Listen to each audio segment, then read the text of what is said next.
Hello everyone, আমি অন্তু। আমি আসছি আজকে টাঙ্গাইল থেকে অ্যাক্টিভ এলপিজিতে আমার একজিও গাড়িটাকে সিএনজি থেকে এলপিজিতে কনভার্সন করার জন্য। আমার গাড়িটা সিএনজি থেকে এলপিজিতে কনভার্সন করার মানে প্রধান কারণ যেটা সেটা হলো যে সিএনজিতে প্রথমত বিশাল একটা লাইনে দাঁড়াইতে হয় সিএনজি নেওয়ার জন্য, যেখানেই চাই লাইন থাকেই, এটা অনেক বড় একটা হ্যাসেল। তারপরে যে কারণটা সেটা হলো গাড়ি তেমন স্মুথনেস থাকে না।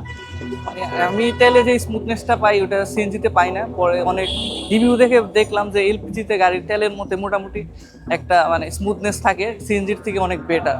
এরপর আছে যে সিএনজিতে যখন গাড়িটা থাকে তখন আর কি গাড়িতে একটা এক্সট্রা নয়েজ থাকে, গাড়ি অনেক সময় ঝাঁকুনি দেয়, এরকম অনেক সমস্যা ফেস করতে হয়। আর আরেকটা প্রবলেম আছে যে আমি সন্ধ্যা 6টা থেকে 9টা পর্যন্ত সিএনজিটা পাচ্ছি না।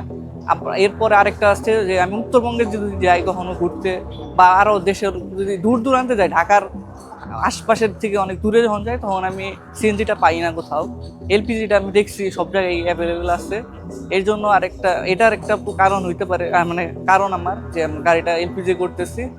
আর অ্যাক্টিভ এলপিজি কেন, এটা যদি হয় তাহলে আমি অ্যাক্টিভ এলপিজির মানে সিএনজি যখন ছিল আমার গাড়ি তখন আমি অ্যাক্টিভ এলপিজি থেকে অনেক মানে সার্ভিস নিয়েছি, তাদের সার্ভিসের কোয়ালিটি দেখেছি, তাদের ব্যবহার এগুলা দেখেছি। তারপরে এইসব সার্ভিস নেওয়ার সময় আবার অ্যাক্টিভ এলপিজির কর্ণধার আমাদের ফয়সাল আঙ্কেলের সাথে অনেক ভালো আর কি একটা সম্পর্ক হয়েছে।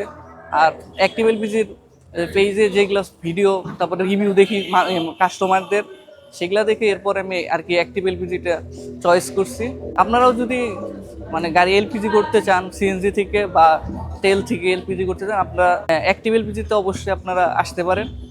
এটা আমি আপনাদের সাজেস্ট করতে পারি কারণ এদের সার্ভিস অনেক ভালো। এদের এখানের প্রত্যেকটা টেকনিশিয়ান এবং ইঞ্জিনিয়ার সবারই অনেক ভালো ব্যবহার এবং তারা কাজে অনেক দক্ষ এবং অনেক যত্ন সহকারে কাজ করে থাকে।